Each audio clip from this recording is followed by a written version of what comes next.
Last week, we banned $29.99 bundles and little green upgrade arrows. Oh, this is me. Sorry, I wanted to ban character mastery. Can we do that? What? As long as I get to ban 24-hour rotations. Let's talk about that. Okay. Yeah, that'll be the intro. Yo. Check the mic 1, 2. Welcome to the ban list. What? Welcome to the ban list. You know, that wall's getting pretty full. Welcome to the ban list. It is. It's kind of scary, actually. I'm wondering what we're going to have to do whenever we have to start removing things from it. That's a question that I was thinking about recently. What do you mean? Like, so for example, you have you one of the things that I think you banned in the past, and I agreed with it, was you had banned spending or like forced gameplay for cards or for like new features in the game, right? I think we talked about that before. Like an old version of High Voltage Overdrive had that. Right. We haven't had that return since then. And if it's truly gone, do we scrub that area of the wall clean? Or like I was kind of thinking about that recently. It's total. I haven't mentioned this to you.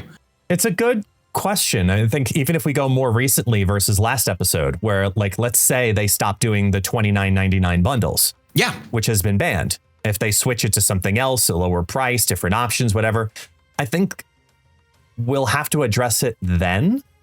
Like if they really rework, because let's be honest, we've complained a lot about character mastery, and apparently you want to ban it entirely or something today. I don't even know, but like whatever it is, if they make a change or if they remove or if they whatever, we might have to do a recap episode of like every 3 months, looking at the past and saying what needs to be unscrubbed, or just do it as like an update in an episode. Like, hey, listen, Second Dinner just made this change.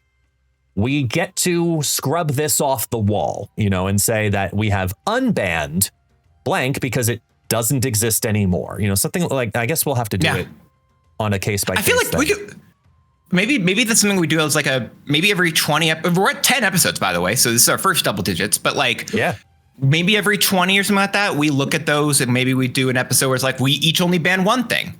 And then we just talk about how we can clean up the list now because, hey, we've covered it. Which, speaking of that list, I made an offhand comment at the end of last episode. And I don't know if you remember this, but it was, I've mentioned how like, hey, in the description, we have like a list of all of the things that we have banned previously. We don't have the things that we banned in the current episode because watch the episode to find out. But looking at previous like weeks, that's in there, right? We've been having, we haven't done that the whole time, but we've done it the past few episodes as of now. And someone even mentioned that as a comment. Right. So that's why you want it, because before every episode, I always ask, do you need to have certain pages open? You asked me to have last week's episode open. Oh, Is this why? Yeah, that's exactly why. Because when people look at this, someone commented and they said, OK, but where, Not My Dance, where are all these things? Look at that. It's right there on the screen now. It's a little bit small, but it's like here. Nope. Here. Is that where it is? Yeah, here. All those right there. Those are everything that we have banned in previous weeks. And then there will be one below the description of this episode that has everything, including the $30 bundles and the green like upgrade arrows or whatever. Right. Okay. So that makes sense, because I'm like, why do you need last week's episode? I just need the comment, because this is your week to do the community comment stuff. True. And you sent me 2. Which actually, I did send you 2 because I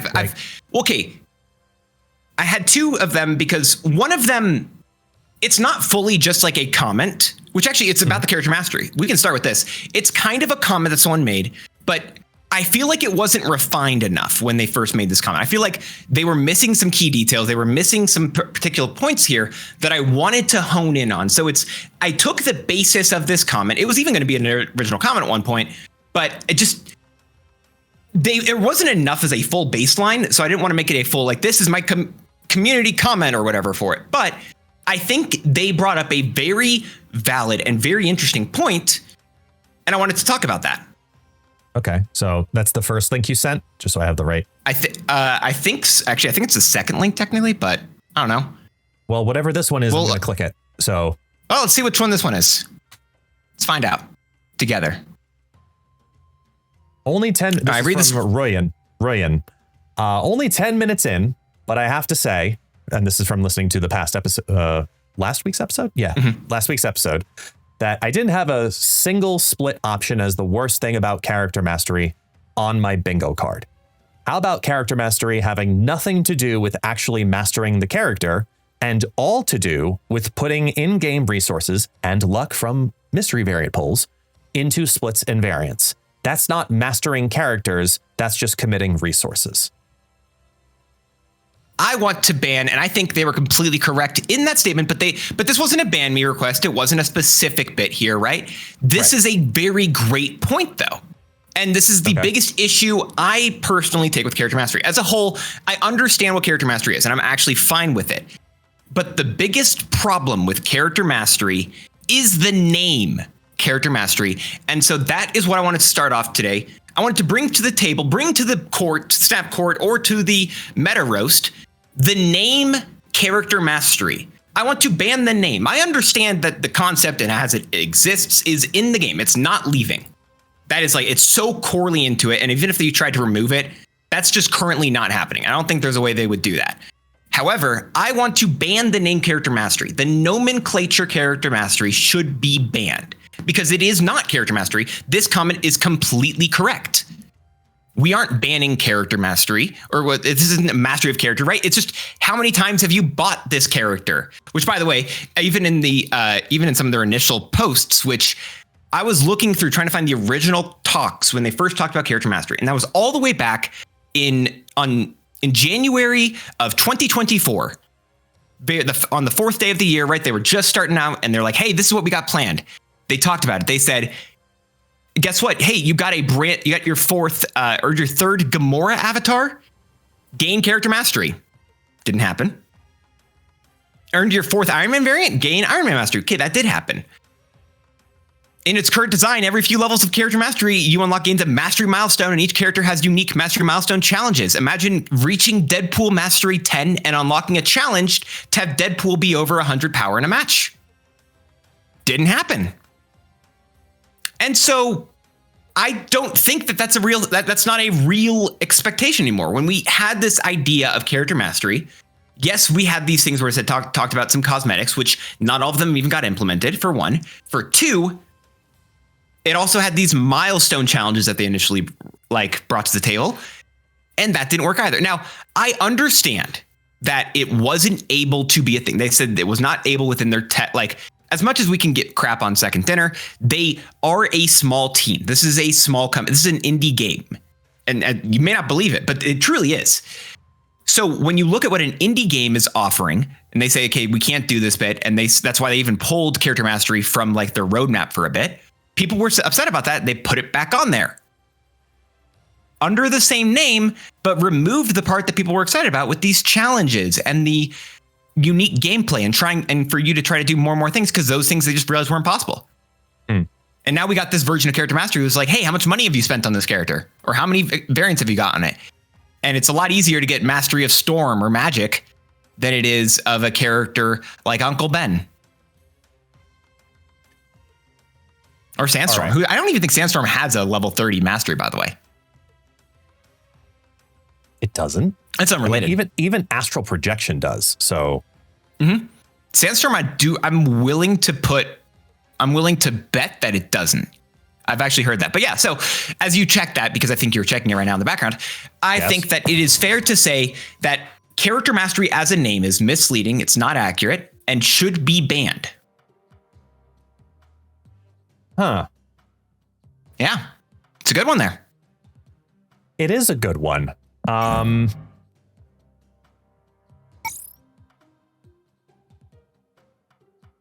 And to follow up, I'll first say that you are right. It stops at level 29, which is something I was not on my bingo card to realize that it didn't have an actual build out, but it just stops at level 29. Huh. Because there's no reaction set. Reaction sets are all part of the level 30. I mean, you can't put googly eyes on a sandstorm, but like they did it to the April Fool's layover. They added googly eyes. Might as well just add googly eyes. You can never get gold diamond flare on the sandstorm, which I'm so sad about. Listen, I am actually sad about it. It looks so cool, even if we ban the sound effect for it. True. Okay, but before we go any further, hang on. I am going to push back on you. Oh my God.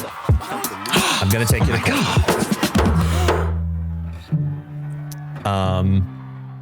The main reason I want to take you to court, though, is based on how the comment is laid out.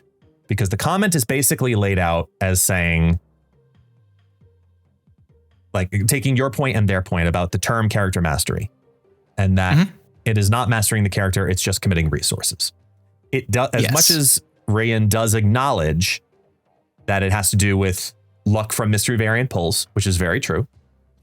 And there are obviously other resources in where you get your random variants from, like the collection track, for example. I think the problem with character mastery was the fact that the system that they created was too imbalanced, because it favored the expenditure more than the play. Because technically, even in the announcement that you're referring to, they refer to the idea of, if you've played this card a lot and you've got a lot of boosters and you've split this card a lot, which is the synergy of how all that happens. The value of a split being only 15 XP versus obtaining via any mechanic, whether it's in-game gold, currency, bundle, mystery variant, premium mystery variant, doesn't matter. You obtain a variant, it's either 75 or 125 XP if I'm correct. So your mastery jumps exponentially more when you happen to get a variant versus I obtained, carry the 4, add the 7, minus the 2, put the fractal in there, 310, 620. So 775 boosters, earning 775 boosters for a card, which takes a long time of gameplay, to be fair, for one card, considering how you get boosters in this game. To earn that amount of boosters, even if you read a Lauren Whatevs article and you targeted your deck to be built a certain way, so you are able to try to target your boosters a bit and lean an increased chance towards the card you're trying to get boosters for, even if you do all that, getting 755 boosters for a card is really hard. 700 gold is the same amount of work. And that's I think the bigger disservice, where mastering meant via gameplay, which is what they were trying to allude to. But obviously it's a cosmetic thing, and the primary way that the game monetizes is cosmetically, which is how it should be. It should not be pay to win. It should be pay to make pretty, and or pay to accelerate, and that's it. And that's fine, because just because you have a full collection does not mean that you're good at the game. Not in any way, shape, or form. Real. Yeah. A lot of people forget that too. But I know. Yeah. I know you had to get carried by your friends to infinite Mr. Collection level 80,000. So it's like, hey, listen, it's not just carried. Okay. I'm actually trying to become better at the game. I'm turning it into a training arc at this point. I've got Husky. I think I got Smiz next month. Nice.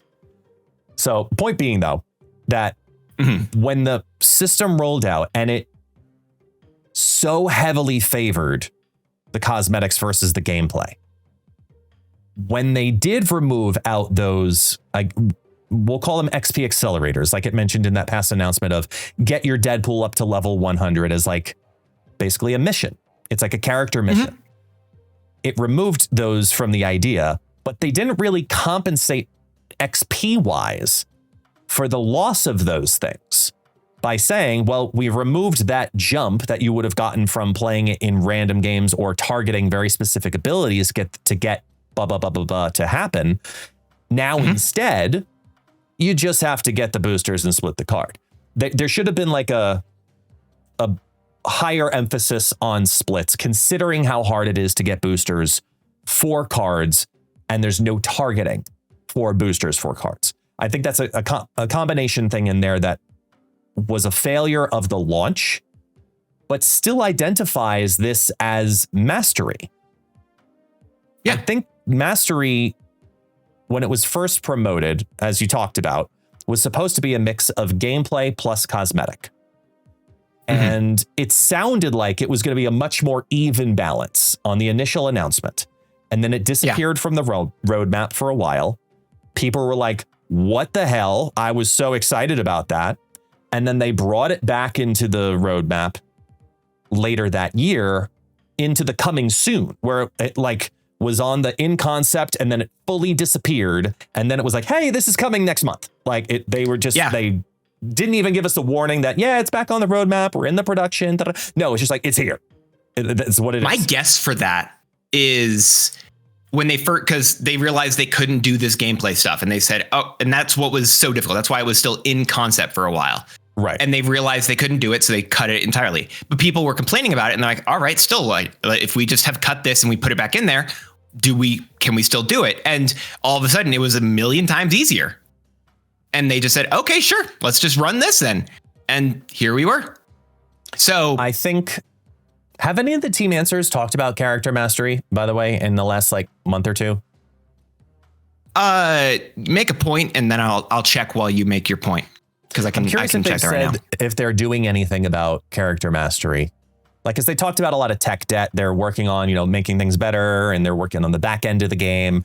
Have they mentioned like whether it's a team answer? Because I don't think it was in that big post announcement that they're working on the character mastery system in any capacity.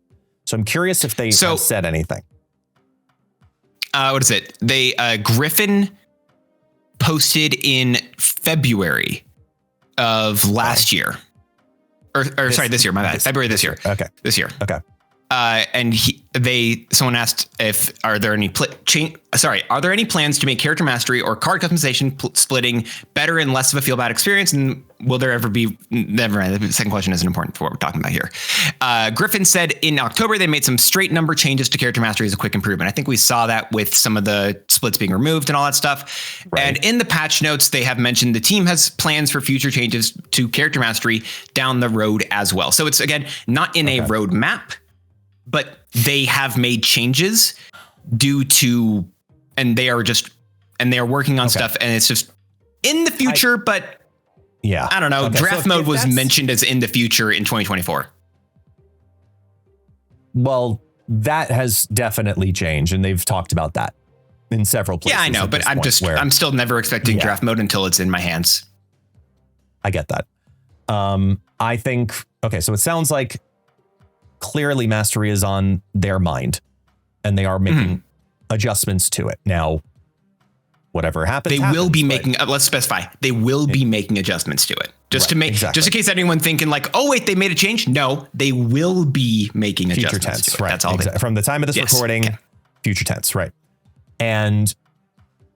But to the original point on this with mastery being the wrong term, I do still think that mastery is the right term. I get your point, though, of saying that mastery should be via usage. Like when you learn every possible interaction that can potentially happen with a specific card, like you understand every bit of Nico Minoru, which can be very difficult on certain interactions that you have to notate and you've seen happen specifically. Like if you know every specific interaction, then, hey, hold on, this is good.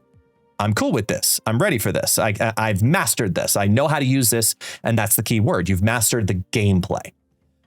This is also a CCG. It is not a TCG. It is a CCG. It is a collectible card game. And part of mastery in that should be cosmetic.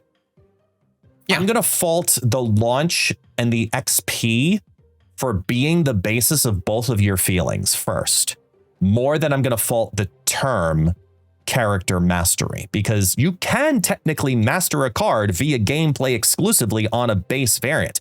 Is it logical in any potential way, shape, or form? Absolutely not. And the amount of gameplay that it would take for one character to get to 1300 XP at 15 XP per split. That's a big number. That's a lot of splits. That's an unreal amount of boosters. And that's a more so unreal amount of gameplay for one card to do it. Can it be done? Yes. Is it logical to be done that way? No.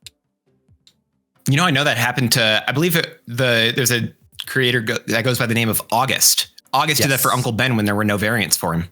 Yep. Yeah, just straight up got it to level 30 with no variants. And prior to Mastery, I mean, I think it was, I forget who it was who did it with Agatha and got every potential split combination. Brady, I think. White Wayne Brady. White Wayne Brady? Yeah. He has I believe so. Had, past tense, every potential split combination for Agatha Harkness prior to the whole systems change.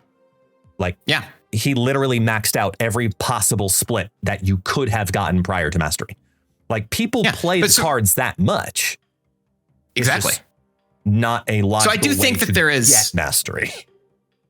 That's why I wanted to. This wasn't a full I wasn't saying this was a comment submission. It was this comment had the baseline of the idea, and that's why I wanted to bring it up, because again, I think there are points that this comment made that were incorrect, and I like that logic and the points you were making against it truly.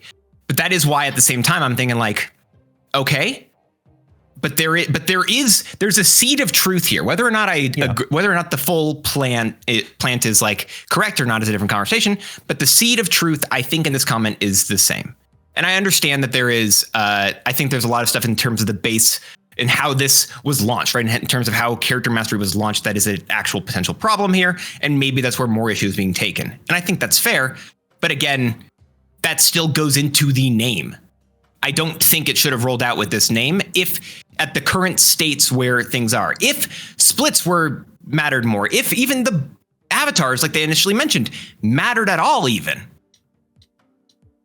If there was some form of playing the card, right? It isn't this. Right now, the splits don't really matter enough. It's currently just how many variants have you really gotten for the card? And that's about it. Yes, splits do matter a fractional amount, but they matter a fractional amount in the way that I personally think that the boosters matter as a fractional amount of rewards that we get oftentimes.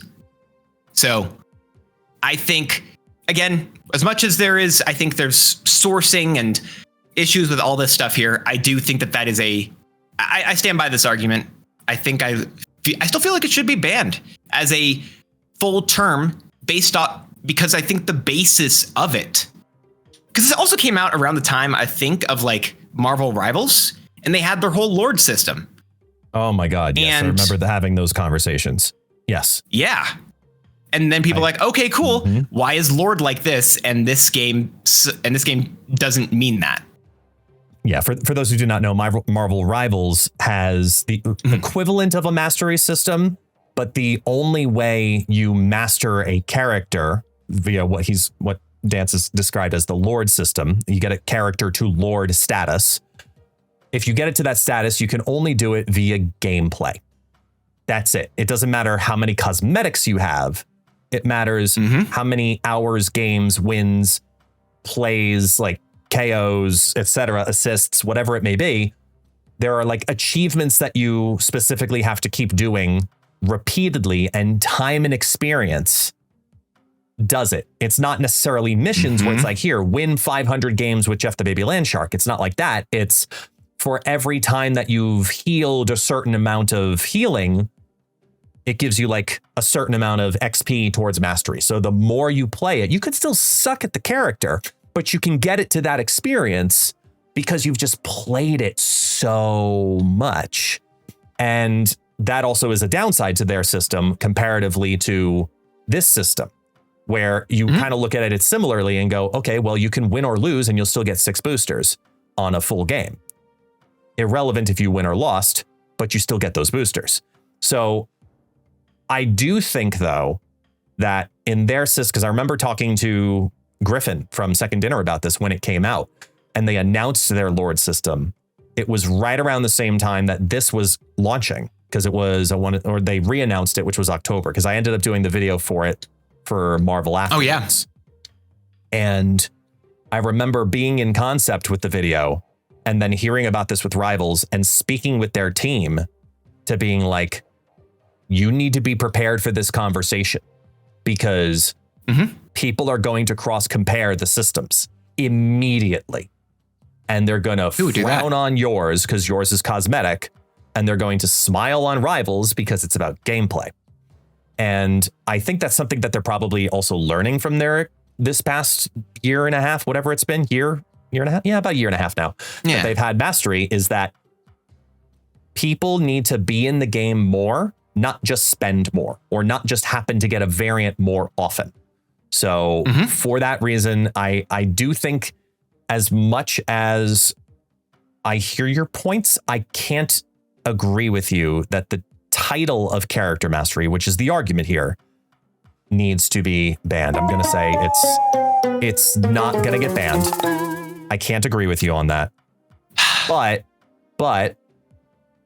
I can agree with you on really just the idea of character mastery being something that Second Dinner should be investing into by reinvesting not just cosmetics, which granted, there's a billion things they could do with cosmetics and they could absolutely rework it and make it even more expansive than it is. But seeing things like character missions in some capacity would be amazing. And seeing individual achievements would be amazing. Seeing individual character albums again. Like we got like one or two of those previously with like Wolverine, I want to say it is. And Wolverine and Deadpool. Right? America Chavez got one. Yeah, there were a few. I was going to say, didn't Venom? No, it wasn't Venom. It was Chavez that I'm thinking of. Right? No, Venom got one too. Yeah. Venom and Carnage both did, I think. So like, because these, I'd like that. Like there are a bunch of different things that they can do with character mastery to straight up make it better. Just straight up make it better. I'd like them to revisit the entire concept, and I hope that they're going to do it justice. And Second Dinner, if you're listening, I did the last video. I'd love to do the next one whenever you make a change. Just saying. I'm right. Just saying. Call me. I love doing those videos, here. They're fun. I'm always thirsty. I'm always thirsty for Second Dinner. Bring it on. That's what I do. You know, I've done 8 or 9 specialty announcement videos now. Like that's what I love to do. I don't know. There's definitely, I mean, you're the one who has done the most videos. I know that bit. Even before I got a chance to do a video for them, I knew that there was already a stigma around like, okay, Guest is doing another video. Yeah. And it's just insider baseball before we move on to the next point. I can't believe the amount of conversations I've had to witness from creators about that exact stigma. And I have to commend Second Dinner on being incredibly fair and trying to expand the program. But I also have to remind people, as I've talked about in multitude, closed mouths do not get fed. Whining doesn't count as an open mouth, by the way. Yes, this is very true. That's fair. So the only way I got to do the Fin Fang, I've told you about how I got to do the Foom video, right? Yes, I have, but I don't know if you told the audience. That's fair. I don't know if they know it. I've mentioned it on stream, but the way I got to do the Fin Fang Foom video is because I DM'd Glenn, who's no longer at Second Dinner anymore. I DM'd Glenn in June, the second there was a reference to dragons in the files. And I said, hey, I am a big fan of Fin Fang Foom. If there's any way, and I understand if you can't confirm this or not, if there's any way that this could be a thing that I might be able to do a video on in the future, please let me know. He's like, all right. He said, I can't say anything, but I like dragons. And then waited a couple months and I was like, so we have him data mined. He's like, okay. And he sent me to someone else. They sent me to someone else. And from there, it actually started moving forward. I'm not going to name all the names because I think you probably know them, but that's how it moved forward. And it took that long to try to go through everything else like that. But it was like, I was very open and I pestered my way into a video there, and I will stand by that. And that's completely fine, because if there's anything I've learned from working on this end of it, it's asking for something is one thing, providing something of value is another. And anytime I've gone to Second Dinner to talk about whether it's something like the Golden Gauntlet or something like I'd like to do a certain video, it's not just me saying that. It's me saying, here's what I can offer when I do that to be able to make it worth you saying yes. Because the last thing I want to do is to give them a reason to say no. I want to give them reasons to say yes. I want to feed them. So let's move on, though. Let's move on. Because makes sense. Because I have an actual comment. That's the actual community link. I still haven't done anything with it. I have it here. Yep. You want to? Which, speaking of, by the way, I was going to say, Guest did the thing in the bottom of the screen for a second ago. If y'all didn't, use ban me in the comments. Also, there's some reach out to Guest or myself. If you haven't gotten your stuff yet, that's how we're going to send you the stuff. You just have to reach out to us. Let us know, because we'll give you the stuff. I think it's a bit late, probably, unless you really want the Salvanor season pass. That second one's coming out, I think, pretty soon here. So if you haven't gotten yours yet, reach out to us. Yeah. But let's see what we got here. All right. This is your submit comment that you would wish to defend this week. And it is from Slippy. I'm not sure. Yeah, I was going Slippy. Okay. And it opens with not a ban me, but a rework me. The reconnect system. The reconnect system, specifically when canceling matchmaking. There have been multiple instances where I had to cancel matchmaking due to wanting to make changes or having sudden situations pop up. If I do get into a match after canceling, there should be a notification that lets me know a match is ongoing rather than me having to manually check. And do I need? Yeah, someone else is just agreeing with them. No, it's just them agreeing with just the annoyance. And have you dealt with this too, where if you're trying to queue into a match, you're like, oh wait, no, I was trying to do something else for a second. You click out of it, you hit the cancel button, and it lags a second too long, and you're like, did it cancel? And you go back and check, it says reconnect to game, or you do the thing and it says reconnect to game, and you're like, oh, I was in a game this whole time and I didn't know it. I want to ban the cancel button in matchmaking.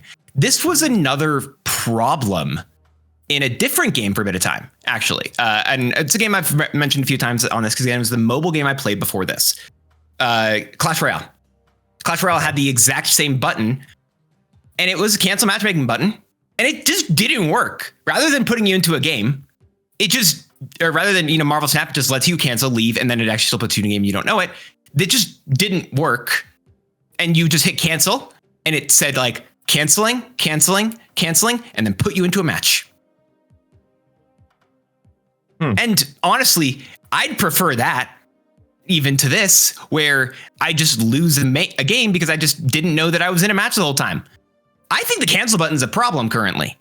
I understand if it does have some features and it works sometime, but a broken clock is still, even if a broken clock is still right twice a day, it's still a broken clock. I'm not using it to tell time. I'm not using that button to cancel matches typically.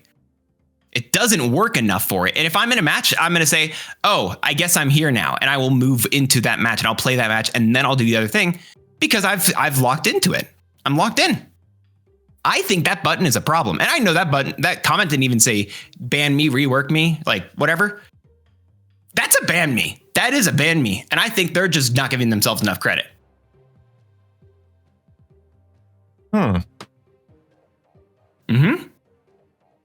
Interesting. So you just want to, just to clarify, if someone starts a game, you want them to not be able to click out just from that one starting page. So if I go here, it's specifically, I hit play, and that second button, cancel, you don't want that red button on the bottom. At least not. Rather it just work, but it doesn't work. So I'm going to say just get rid of it for now. It's not consistent. Again, it worked there. Okay, then no. Oh, that's it. Okay. Definitely not. And I will specifically showcase what's currently happening in the game right now at the time of recording as my point of reference. The fact that we have a limited time game mode in there, to me, is the biggest reason we need to keep that button, because it happens all too often where when there's two things going on, where if it's a limited time game mode and I go to click into it and it's the same location to click play versus click the other play, if you will. And let's say I make a deck change, or I, unlock a mission that's done or something along those lines. Those reasons make me say I need to have the cancel button, because I have gone and done that so many times where I'll go into the game and make a mistake where it's like, oh, no, I was supposed to go to Conquest, or I was supposed to go back into the limited time game mode. And I think that's the biggest today, now that we have limited time game modes, that is the biggest reason for that button more than anything else. And that's my primary counterpoint. But I'll be honest and say, I don't know how strongly I feel about my own counterpoint. I think that's more of a thing you can argue that is a current flaw inside of the limited time game mode feature, because it often will not cue you back into the same limited time game mode screen, especially if you try to click like if you get a mission done or you get boosts or something like that. Like, there will be many times where it will push you back to this screen rather than in particular that limited time game mode screen, which, speaking of, but on a somewhat unrelated note, this screen, the three little bars, it's not even, I don't even think that's a section I would be banning here, because it's just on desktop, and I want that change made on mobile. I think that whole screen should change. I think this is a bad UI currently. And I think that the button that says for you, right, not your rank in Infinite, or just tells you whatever rank you are, you should just click that and then be able to select your game modes from in there. Conquest, Friendly Battle, Arena Grande, or Ladder, Classic game modes. That's where you should be clicking in order to play separate game modes. Right. Rather than this whole extra bit. Because also, if I'm looking at mobile, there's no reason for that button 90% of the time. The left button is always your deck, and that's always been a thing, and especially with the revamped deck tracker, or like decks editor screen, whatever. So much better. That's an entire point there. And it's not even a ban me thing. It's just like, it's just a true annoyance I have, and that's a rework me, but that's not what we're doing here. Right. However, again, specifically for this limited time game mode argument here,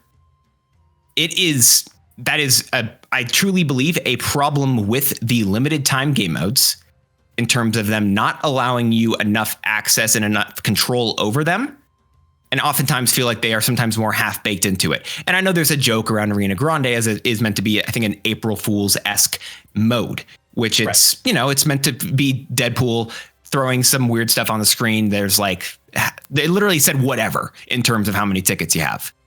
Doesn't matter. It doesn't care about that type of stuff. It's meant to be very chill. And I'm not arguing this one in particular. However, a lot of these limited time game modes can feel more half baked into those little pieces right there. When we talk about an older point I had was the team button. That's because of a not fully fleshed out game mode that they introduced. And the second that Team Clash got added, that button stayed there and it never left, and it doesn't do anything. Even when Team Clash was a thing, again, that button didn't work. Right. There was a second button for the teams. Yes. I don't think that's if you want to argue that it's because of the limited time game modes, you don't want to ban that. I think that's, again, the limited time game modes need to be fixed, and that does as well. But those two do not correlate to be, hey, because they both don't work, they have to work together in this weird way. No, both of them should be fixed separately. And that cancel button still doesn't work and is still a problem. You can argue again for a couple weeks out of each month, half the time, it maybe could do something there, but that's not a real argument. That's just, again, a problem with how we are queuing into matches, how confusing all these limited time game modes I think truly are. Okay. Even if you remove the limited time game mode piece from the conversation, the ability to, talking about the actual ability to disconnect from a click. whenever you have something in the game that leads to a something else, for example, you remember back when, to kind of pull these together, you remember back when people were accidentally buying variants because there was no like press to hold? Mm-hmm. That was the solve for that. That was the, hey, you don't want to misclick. And they implemented press to hold. So that way it's clearly like, look, this is much harder to do now rather than a double click, which is much easier to do as an accident, right? It's a intentional press to hold, use your gold to get the thing, right? That was the solve for that. The cancel button is the matchmaking equivalent of that. And I could see the system being reworked to something like that, where for each match, it could be a press to play. I could see something like that being a solve to it, where it's like, look, you've clearly committed to going into this match. And if you have, that's your own effing fault at that point. I could see something like that. And the reason that the cancel button feels like it doesn't work sometimes is just because of the relay connectivity as you're getting matched up. Because when you hit play, you're sending out to the second dinner servers, hey, I'm now waiting in the queue. And while you're waiting in the queue, it's then doing the whole MMR algorithm matchmaking process stuff. And if while it's doing all of that, it finds people in that bracket of this is the pool of people you should pull from first, you then decide to hit cancel.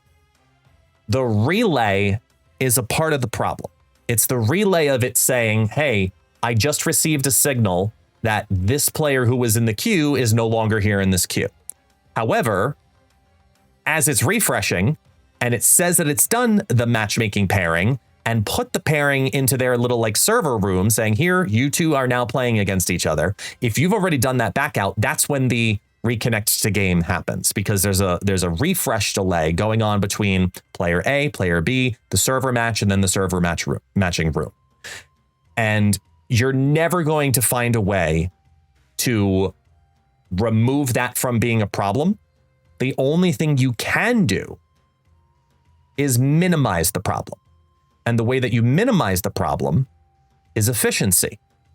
And this is exactly what Second Dinner is working on right now, according to that big announcement earlier this month, where they said they're working on their tech debt. These are efficiencies. These are speeds that happen to their own servers. You got to remember when the blip happened back in the beginning of 2025 and Second Dinner needed to take on self-publishing. They had to leave Nuverse servers and go onto their own servers.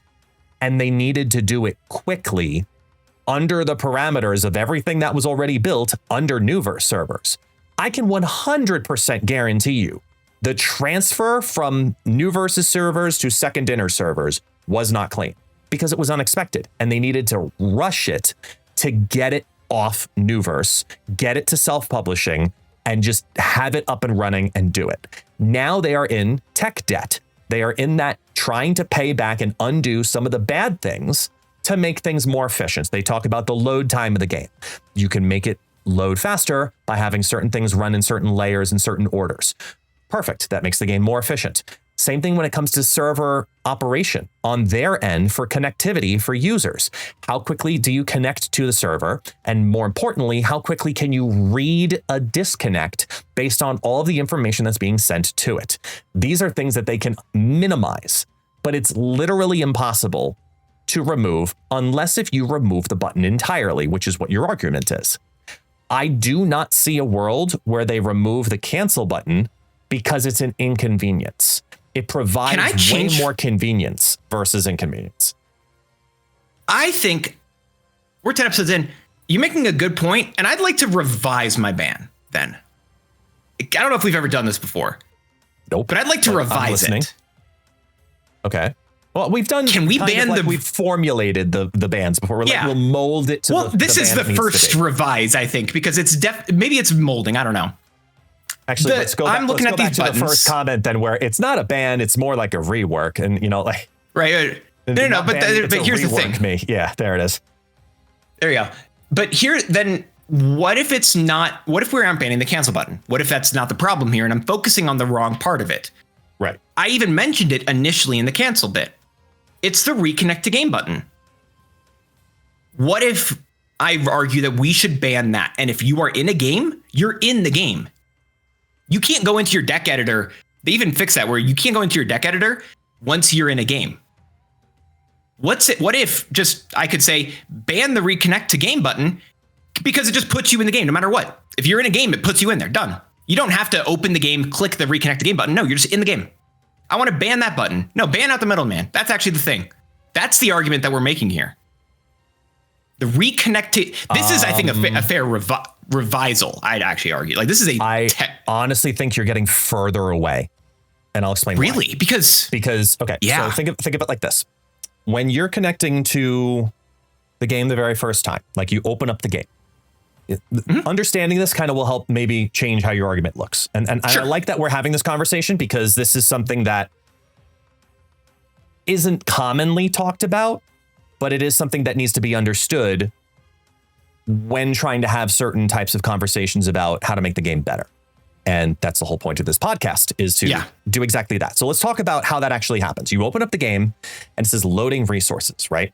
It's loading a couple of different resources. It's loading the local resources, which is the game information, the files that are downloaded onto your phone or PC. Then it's also loading your account resources, which have to connect to the second dinner servers, which is why you can't open the game in offline mode fully. Sure. Right? Because you have to get both things to happen at the same time because there's logins involved, right? Whether it's a Google login or an Apple login, there's internet that needs to be provided to know what you're logging into and under which account. So both loads are happening.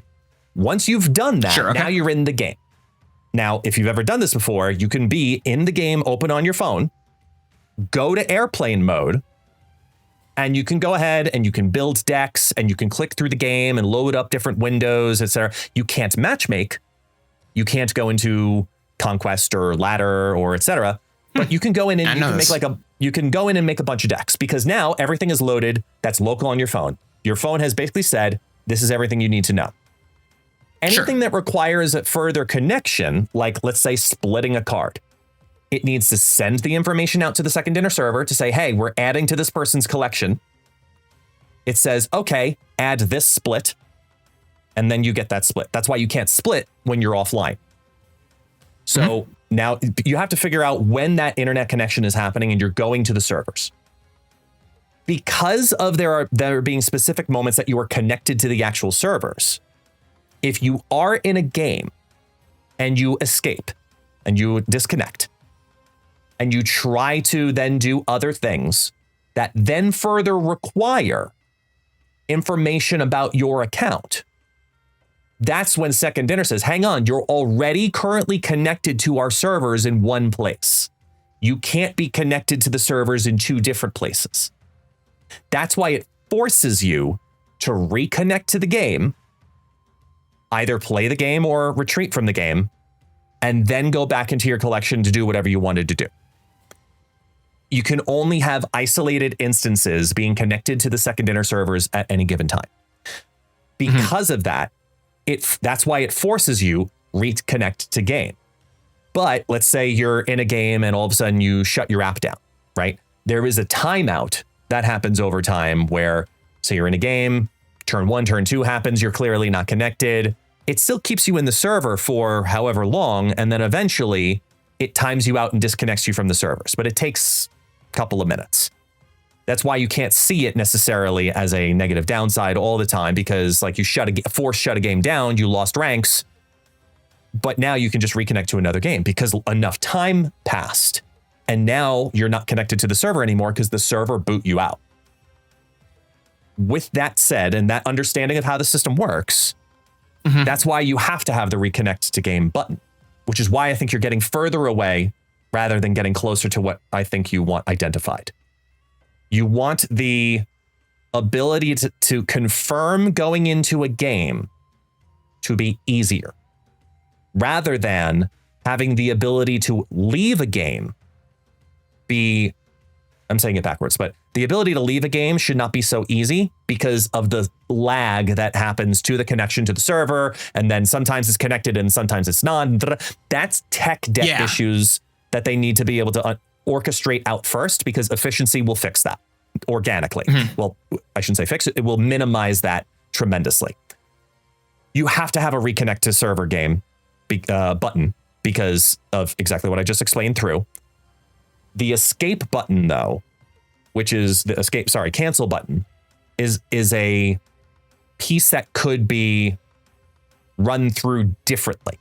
Like the whole starting system could be connected and run through differently. But obviously, it's all about speed. When you're connecting to a match, you're trying to matchmake you as fast as possible to minimize your wait times. Yeah. That's the whole point. So once you're connected, it knows you're in the server. You've sent out the internet signal and said, I'm now in this server waiting to get queued. I'm in the queue waiting to get matched up with somebody. The longer you make that experience, the less people play.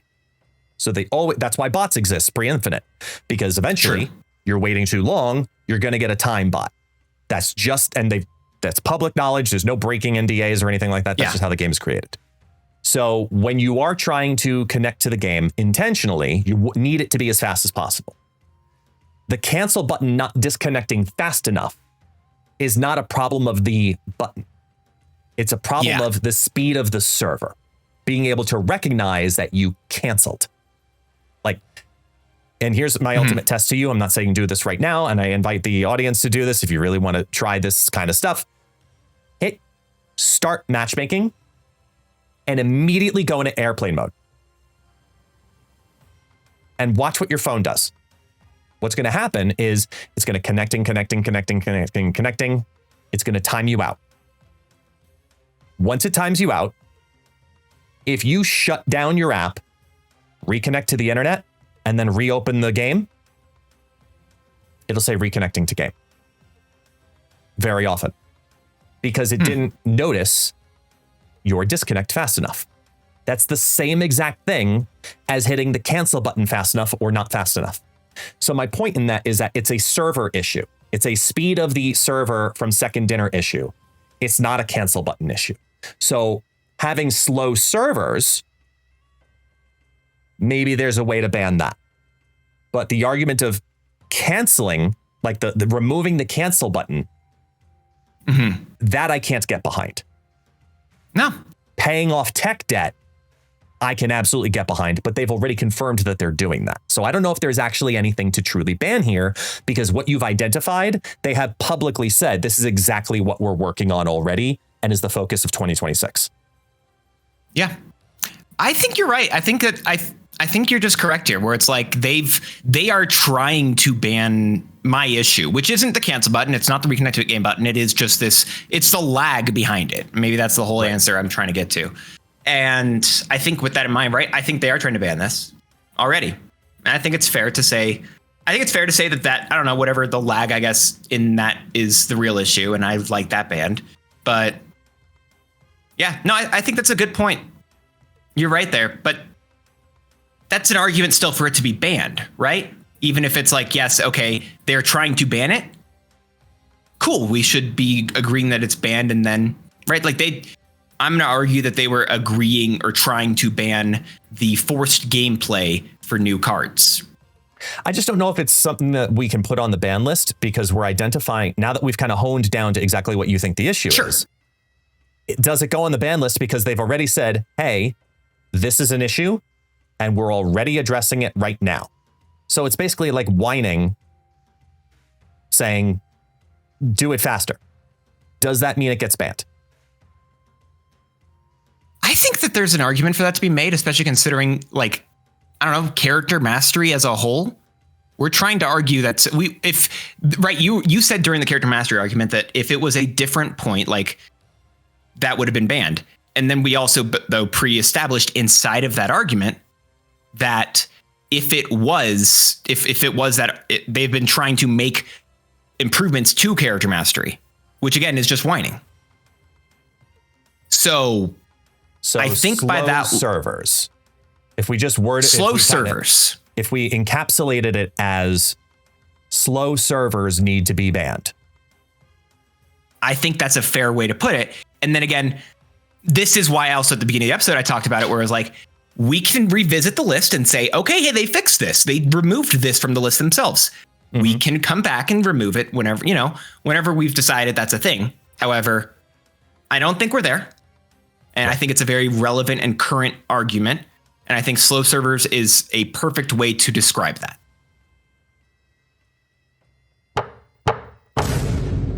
Done. We shall ban it. I'll take it. All right, No, that's servers. It's also a bit of good like minutia to figure out in terms of, again, this is consistently a talking show, right? And our podcast, we are trying to figure out the rules that we are employing upon ourselves. Whether or not we hold to them all the time is a different conversation. Yeah, I mean, but that's also us doing whatever we want, so whatever. It is what it is. So I think this was a good conversation. This is probably one of the longer topics to we've talked about this for a while. Yeah, and I won't apologize on this being a long episode already because we're, I don't know, 2 topics out of 5 in. So and here we are recording, and at least on my recording it says minute 55. So yeah, I saw that too. Let's plug on through then, because I do think now it's finally my turn. This one hurts me a little bit because I'm going to ban something that is near and dear to you, but I think it's time that we finally did it, because I have seen this for way longer than anybody really in Marvel Snap from the content creator's point of view. And it's something that I think we need to ban officially here. So I'll go into full explanation, but I would like to ban.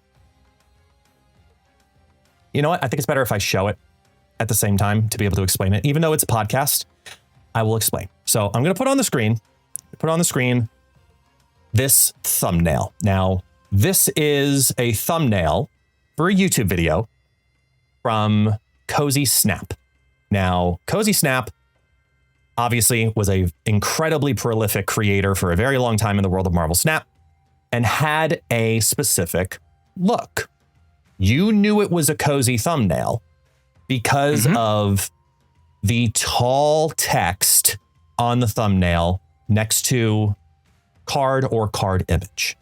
And they always have the same look. It's always the big text, big bold outline, and typically there's a gradient. So like a color transition between 2 different colors on the text.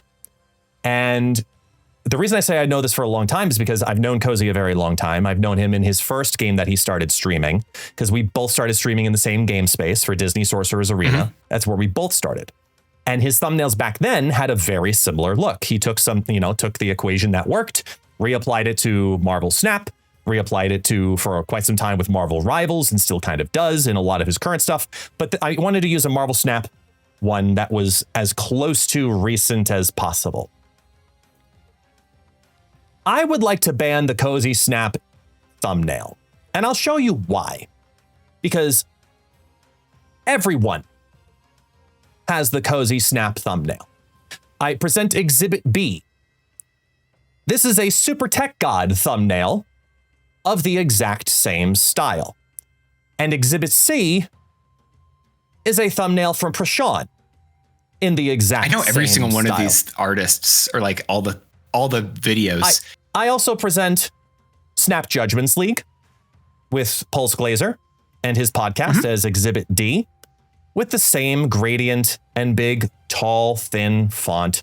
I also then present Tucker with the same tall font, big, bold outline for that. I also then move on to the next exhibit, which is Alex Kocha in his current iteration of every thumbnail that he currently does. This is from one of the more recent podcasts with Dexter. This great, big, tall, gradient looking, thin text, card next to it thumbnail example has been used in the Marvel Snap space for too long. And I would like to ban what I'm going to dictate overall as the CozySnap thumbnail. Style of thumbnail. I'm going to give you the specifications. Yes, style. CozySnap style. CozySnap style. Yeah. So this is, all right. So this is a very, I'm going to, again, going behind the curtains or whatever. The amount of time guests and I have spent before, pre and post recording these, just talking over thumbnail stuff, because he knows I do art for thumbnails and other people do art, which I know, by the way, you didn't show any thumbnails from my channel, which I appreciate. You did show multiple thumbnails that I had designed, which I don't appreciate. But also, I think there's a different point here, and it's the fact that I believe there's, I think, 3 different artists. I don't know who Glazer has, but there are 3 different artists who do all of those thumbnails. There's myself, part, yeah, Arlo, and between those 3 people, I know the artists that do all those thumbnails. To be fair, Super Tech God sometimes does his own. Sometimes there will be a couple people who do their own, but if it's a thumbnail artist, it's myself. I believe it's Arlo_X, and I do not know Glazers. I believe it's actually White Wing Brady. I would not be surprised if it was Brady at all. Would not be surprised. I think it is. I know he does other things for Glazer, so I wouldn't be surprised about that, which is fun. But so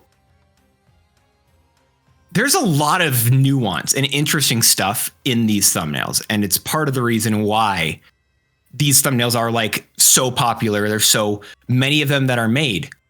And I think I'm gonna have to defend them if we're going to court. Oh my God. I mean, I feel like you expected me to take this to court. I did, not gonna lie, considering that I know that you are personally the artist behind some of these, not all of them, but stylistically it's something that, and if you go back for prior to you times, this was a style that so many creators immediately started copying and recognizing because Cozy was doing them and Cozy had success. So people were riding the train. And now post that era, the style still exists. And I think it's time that we move on past it. I think there's a lot of stuff that can work for it. And I understand why you want to move past it, but I don't think we're there. I do not think as a community or as content creators, we are at a place where that will move yet. Because there have been some situations, right? So talking about different styles of videos and different styles of, this is such a weird and meta gamey part of it, which is going to be a fun conversation. So I'm so down for this, but you obviously do a different style of thumbnail on your own channel, which I'll ask you to pull up here, right? Where what you have is you've got very simple layouts, especially if you have it in like a 4 wide layout. You can even tell typically they're like lines of content, even if you just like look at the first bit, where you can see there's your 3 decks of the week. You've got ban list, you've got your either evergreen OTA video, and then your good or garbage. You've got those 4 things, and you're repeating that style consistently throughout. And none of them have that big text with the card image on the side. And I think it's easier for you, and I'm going to even argue privilege here. And I think Cozy could have changed it, and it would have worked for him as privilege, due to the fact that oftentimes, especially inside of this game, you don't know the creators. If I'm getting a large amount of, I'm just going to go straight up and say, if I'm getting a large amount of views currently on Twitch, it's because I don't believe any Snap creators are streaming. And that's it. It's oftentimes people care about the category, care about the, whatever that part is outside of it. They don't care about the creator. And so typically showing a creator's face on the video, unless they are a specifically well-known creator who, let's argue, has maybe done 11-ish videos for the official Marvel Snap YouTube channel. Okay. It doesn't do as well for those creators, showing their actual faces in there.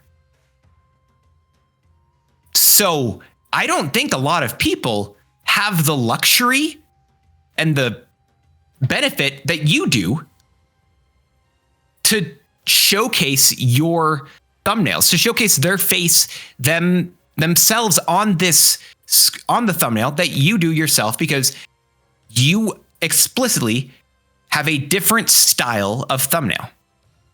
You have a different style thumbnail because you can put your face on them, and I think you have enough of a reach that you could do that. I think there are creators that also can do that. There are creators that can put their own face on the videos, and that would do well. For example, I'll argue Regis Kilbin sometimes does that, but he typically does that when he covers a different game. Regis Kilbin will typically put his face on there because, again, he has the facial recognition. I have friends who don't play Marvel Snap anymore, but they still know Regis because of his variety of things that he's done, because of Hearthstone and Marvel Snap and whatever else he's done, right? People know CozySnap because of all of that stuff. People know you because of your vast amount of stuff you've done inside the game, that I think you can do that for yourself. But I am an average looking white guy. I look like all the other white guys. If I put my face on a thumbnail, it's not doing as well as me showcasing the big card. Similar for a lot of other people. And I think based off of some limited metrics I've seen from when people have tried to break that mold, it typically has done worse for them. And it's interesting to see that. I've done that at times where I think, so I'll argue Tucker, right? Because Tucker is someone who I've actually been working with, and he's a good friend. We've been doing stuff for a very long period of time. He and I have messed with the mold. He and I have tried to figure out what works and what doesn't. And before we landed on that style of thumbnail that you can see right here, this is one of them. We've tried the versions where he puts his face on there, and we've messed with those in the past. We've tried versions, different alternate versions with different styles of text, everything else. This was the style of text that it took us a few months to realize, hey, this works. This was the only thing that we had gotten to. And it is the same style that other people use, but that's part of the reason why it still works. That's not an issue with, I think, the thumbnail. It's what works. And if it didn't work, it wouldn't be used. So if you want to break the mold, I think more power to you. And if you can get it that works, and it is in a reproducible manner, because that's what a lot of creators care about, being able to reproduce that across a variety of content, then I think you could argue to ban it. But the initial argument that you're presenting here is not something I think I can agree with at all. Whether the mold works or not is all a result of what worked back then versus what works now. And YouTube is an ever-changing, living and breathing beast. Yes. Where you can see when people evolve their thumbnails. You can see when different styles are clearly working. Like there's a lot of research that goes into YouTube thumbnail creativity and metrics, and what are people actually clicking on, what entices people, what colors do you use, and how and why and where. And I mean, the other day we were just talking about my OTA thumbnail and how I, in the upper corner, put a very specific OTA impact report, little just like top banner on the thumbnail, which I did strategically because it's the first thing you see as you're scrolling, and you see the top part of the thumbnail and you already know what's going on as you're scrolling. And it was a strategic move on using thumbnail psychology a little bit differently. And there's so much into thumbnail psychology that a lot of creators take for granted, that is kind of the basis as to why I think we need to move past this mold, because the mold itself has existed for the entire lifespan of Marvel Snap at this point. And basically, yeah. I 100% attribute that to Cozy. And let me be very clear here. This is not a knock against Cozy. I've known him for a very long time. I mean, he just left an incredibly kind comment on my big move announcement video as well. Just like reaching out to me also as well. Like he's really I have nothing but good things to say about him. The style of art that succeeded because he was the #1 YouTube creator at the time was because you knew his look. And when you know his look, you click those videos. And I just think there's so much more that can be done in the thumbnail space that creates people wanting to click to bring in more viewers, rather than this is clearly identified as a Marvel Snap only video. And I just think there's so much unexplored space for creativity. I think that one of the things that makes, you talk about like the me as a creator argument, right? I know I as a creator have had a lot of opportunities and I'm very grateful for them. And I've made a lot of opportunities happen. I am still an incredibly small creator comparatively to those who are larger creatives. Like I am, after 6 years of making online YouTube videos, I am just approaching the 10,000 subscribers threshold. Like just approaching it, because it's been a slow grind over the last couple of months, building my YouTube channel into something that now has things like this, like the ban list, right? And I've gone back and forth on styles. You can go look through some of my old videos and old thumbnail styles. Like I've tried a lot of different things. And the reason I keep trying stuff is to stand out while finding the balance of simplicity, while finding the balance of clickability, etc. And I know the formula works. And that's not my argument. My argument is we as creatives, whether it be the artists that create the thumbnails or the creators that inspire the artists to create the thumbnails, we can be more creative rather than wash, rinse, repeat. Because that's what I like from showing the similarities between all of the thumbnails. You can see the pattern, you can see the equation, and you go to the root of the equation. It's that style, which originated from CozySnap. That's why I think I would really like to have you rethink the style, not through the lens of it works, but through the lens of artist creativity to lead to new audiences. That's fair stuff. I think that is a good argument to make, but I don't think banning it is the correct answer. I think you say, okay, like, I think it's an encouragement. That's not something you say, stop this. You say, do this. There's a big difference between someone saying you're not allowed to do this and someone saying, try this. And I think there's an argument that you could technically make for both ways, but I don't think I'm personally on thumbnails are a creative space, right? Thumbnails are consistently a creative area where people are going to be trying to innovate and make new things. And I'd argue that that trying to tell people they aren't allowed to innovate in a specific way isn't the correct answer. I think what we should be arguing is encouragement rather than the stopping. And that's, again, this is more meta than I think any of the other like banning things that we've done so far. And I'm interested in how people are going to think about this, but you're not wrong. Yeah.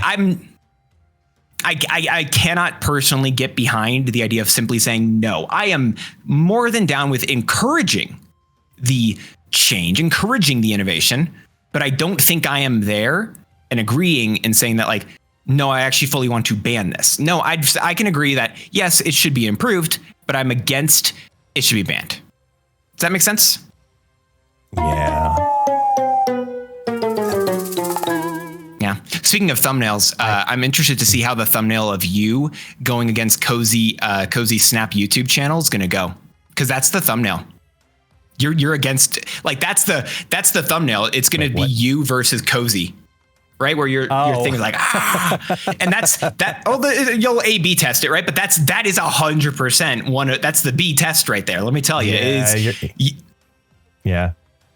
The thing is, people will click it because if he's on the thumbnail at all. So, I mean, to be clear, him being on the thumbnail is notoriety because he's a very well-recognized creator, not in this space anymore, but just as a creator, and has a lot of history in this space as well. So I have no problem. No, it makes a lot of sense. I have no problem testing that as one of the thumbnail options. I always, for those who do not know, YouTube has the option for creators where they can sometimes put multiple thumbnails, multiple titles, or multiple combinations. That's why sometimes you might see a video have two different looks, because it's feeding both of them to you to see which one you click through and actually watch. And that's actually huge metrics for us to figure out what caused more clicks and what caused more retention. So I'm constantly changing and adjusting things as well. And that's why good or garbage thumbnails changed twice this year, because one thumbnail tested way better than the other thumbnail. So I was like, I'm moving to that style now instead. Yeah. But no, it's cool stuff. I like it a lot. You sold me on the idea of encouragement versus banning, because it's something that I very much agree with and I speak for, and it's a good way to approach it. So if you are creative in this space, the encouragement of getting creative in the Marvel Snap thumbnail space is something I do encourage. So, yep, I can gladly have that not be bad. I can also think that there's a real argument to be made for saying, what if, like, is it actually better to ban things? Is it actually better to ban things than just to encourage? Because sometimes the encouragement isn't enough, but that's like there's a whole, like, a deeper level of psychology that I don't know. This coming from the guy who just said ban Airship. Yeah, but the encouragement to play, fun decks didn't work. Mm-hmm. People still play it. It's really annoying. It's the only place where you can use Ramatut, but that's besides the point entirely. All right. Well, we've gone 0 for 3, and let's see if we can at least have. What do you mean? No, that's not true. Well, half. No, you're right. It's a half. Servers. I guess. True. It was. I looked over at my list of things, and it was the cancel button, but I marked an X, but I should have marked. I don't know. It's like an asterisk or whatever. Yeah. I don't know. Anyway, it's 0-ish, maybe half point for 3. I'll argue anyway. I think I want to argue for one of the things I think you argued in the past, and it was I thought it was a really good argument to make as well. Is you argued to get rid of the illusion of MMR. It was a very specific phrasing. I don't have it off the top of my head, but you argued to get rid of the illusion of something. And I would like to argue, rather than getting rid of the illusion, I'd like to argue remove or banning the hiding of statistics. Because as of now, when creators talk about decks and we have the ideas of what cards are doing well, what cards aren't doing well, all that we have are just Untapped and like Snap.fan, and then there's a couple other trackers that people make. Like, we've got these third-party trackers, but none of them speak truth. They can allude to what the actual statistics say, but they're not always accurate.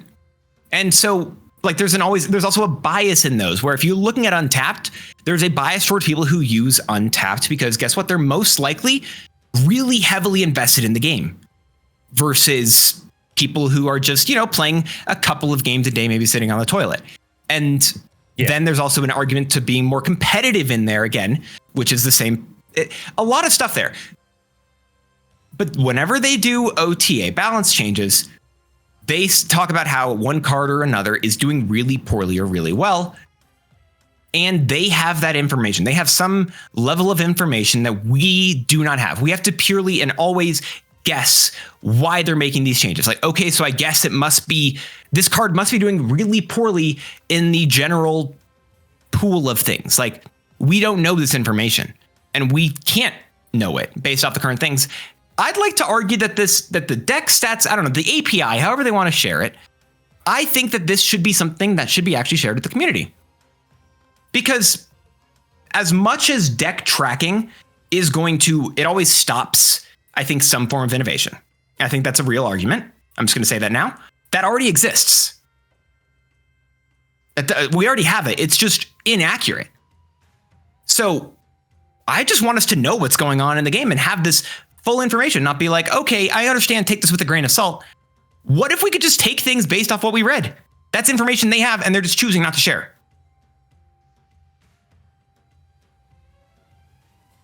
Before I choose my side, I need to remember, because I think you're going to remember better than I. Sure. Did I have a similar conversation with you or KM Best? I have to say KM. Okay. Because I'm going to rework that conversation here then. Fair enough. Because, okay.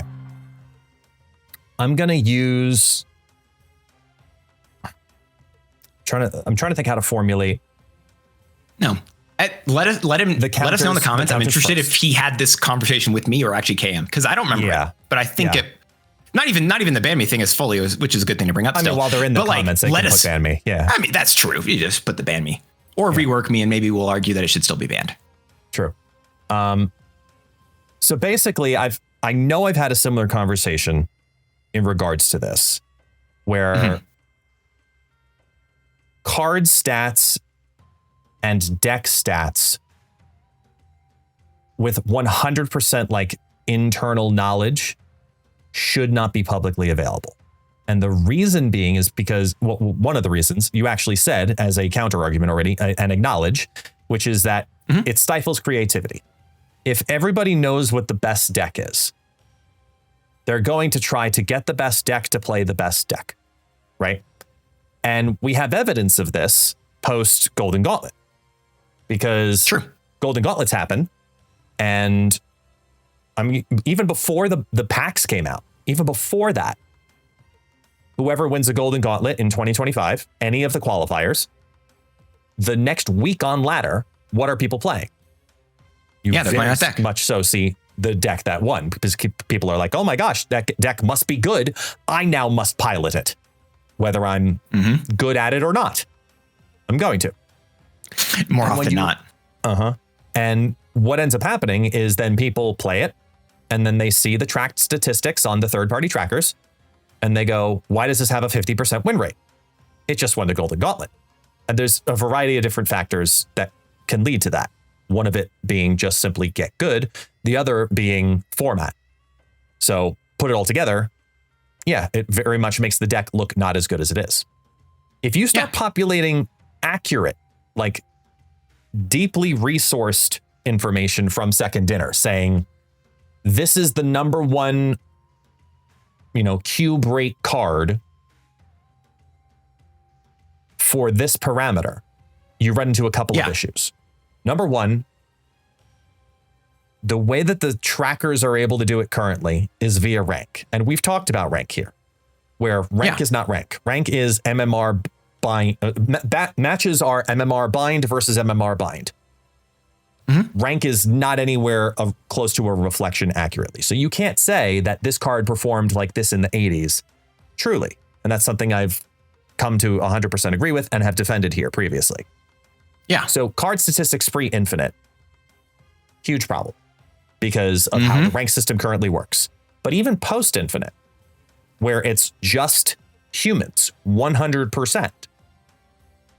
If you tell all of those players, this is the top performing deck, two things happen reflexively. And it's what I'll call the hot location effect. You either play into it or you play around it, and you pigeonhole the meta. You tell the world, this is the top performing deck, whether you've played it or not. That incentivizes people to play it. And it also incentivizes people to build counters to it and play the counter. And then the top two decks are just that. And creativity goes down. Experimentation goes down. But more importantly, from the perspective of Second Dinner, the desire to expand your collection goes down. And from a business model point of view, that's a huge problem. If we knew, for example, that Victoria Hand was the best deck in the game, statistically speaking, non-Gambit variation. Let's make it a non-Gambit variation, Horseman of Death version. Just one of those. A deck that has been around and been pretty much roughly stapled 6 months, a year, and it's kind of risen and fallen depending on other metas that happen.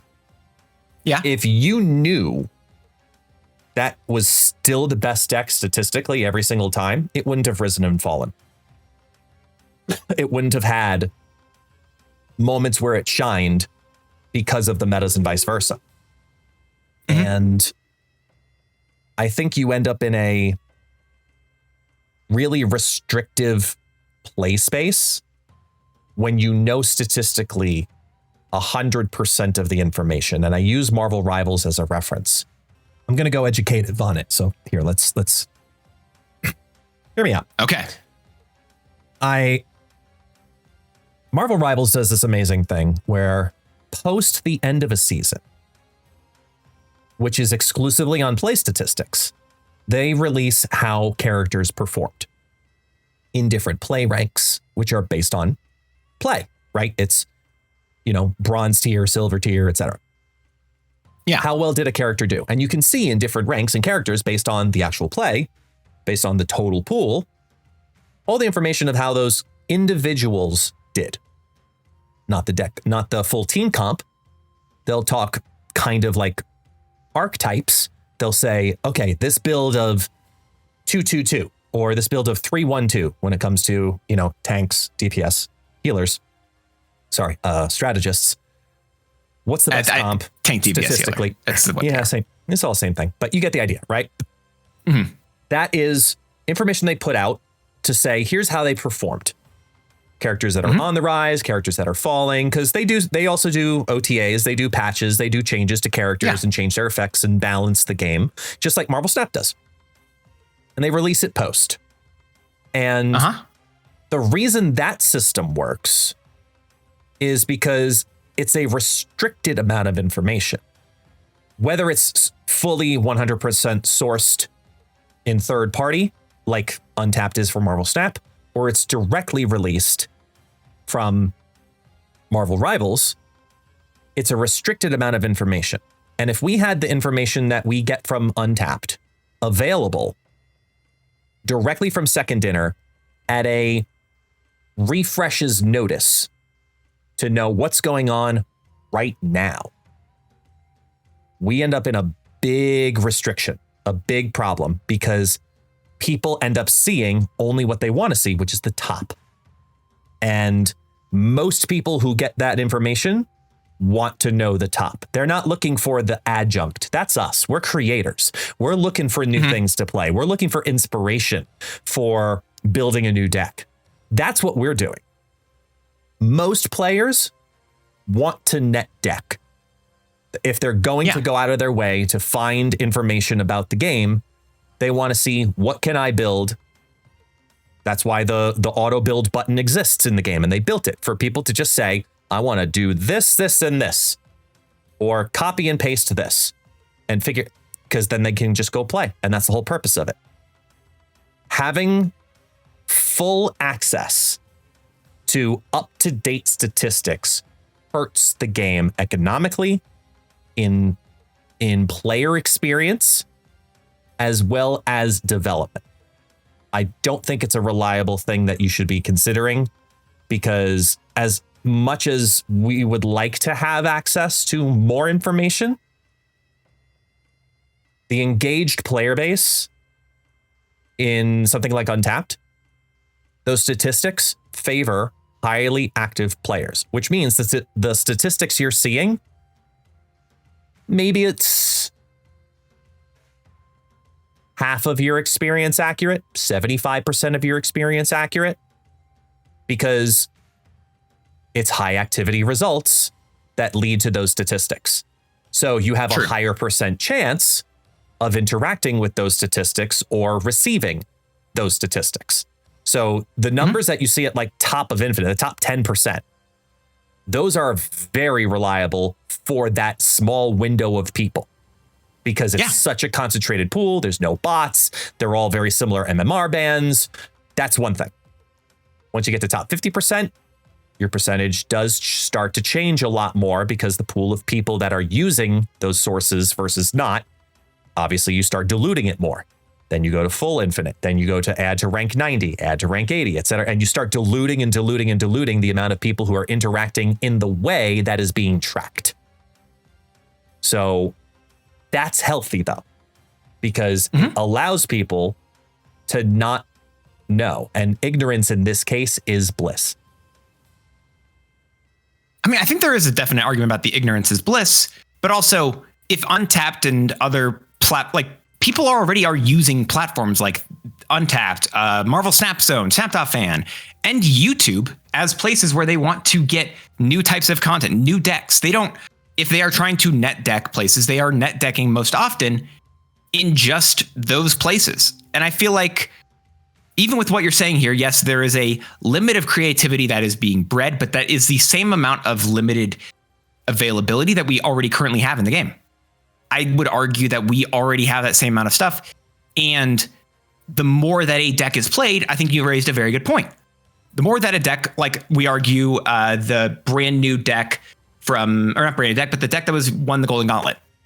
Mm-hmm. That deck isn't even regarded as the best deck in the game afterwards. Yes, it was played a lot, but the best deck in the game was still argued to be the Mr. Negative Star-Lord deck at the time. Right. Mm-hmm. And with that Mr. Negative Star-Lord deck, you're then seeing, wait a second, this is actually the best deck, but then you're getting into that against it, right? And then all of a sudden you're making the deck that's against it. Now this is the one that wins, but then people make the counter to that deck, which then can get maybe countered by the first deck, which then at least you have rock, paper, scissors, which is already a brand new set of area. But the second you have rock, paper, scissors, people are trying to beat paper. Rock is always trying to figure out a way to beat paper while still being rock, which then lets you introduce the weird stuff like Spock. There's like a Spock lizard thing you can do. Yes. There's no gun in rock, paper, scissors. The people always make that joke, but that's not a real thing. You've got Spock, you've got lizard, you've got all these other weird things in there because the more that you give the information, hey, this wins 33% of the time, this wins 33%, this wins 33%. Okay, well then what if I introduce something else that tries to wedge itself to try to be both or be one thing that's different? You get to all these other weird places that give you more and more options. And I think that yes, there is a small amount of stuff where people are going to play just the best deck, top deck, but those people already exist and you're not stopping that by giving them the official source. They're just going to play whatever the number one deck is. They see the most played deck on Untapped in whatever band, I would personally argue, or whatever deck their content creator is giving them. You're not stopping them. What you're doing is you're incentivizing them. You're providing the information from an official Marvel source saying, this works best in this game. Get it and play it now. Versus the ambiguity of something like an Untapped, where it's known and established that this is an incomplete set of data from a third-party source. You have to take it with a grain of salt. That grain of salt is the seasoning that keeps this balanced. Because if you just say this is concentrated and is the proper answer, that if you want to play this game and you want to play the top performing deck, just play this. Then you go from having the ability of having a trifecta or at the top to now just being a coin flip, which is the heads side of the coin is the top deck and the tail side of the coin is what counters the top deck. But I think you're also forgetting the third part that is best about Marvel Snap in comparison to all the other games, including Rivals. And you touched on it. Marvel Snap does more regular balance updates than any other live service game. And so if there is a deck that is at the top, that is truly way too good at the top, they tap it down. Because even if a deck is very commonly played, they'll let it sit there because it's not actually winning too many games. It's actually like a 50% win rate. But why do we need to know that when they're already doing balances with that information on the back end? Why don't we need to know that when they're already doing balances with that information on the back end? No, but why? My question to you, though, you can't counter that. You have to say, why do we need that information if Second Dinner is already looking at MMR bands, identifying high performers and low performers, and assessing which ones need to have their bottom brought up and their top brought down? How does that benefit us? What are we gaining versus what are they losing? Fair.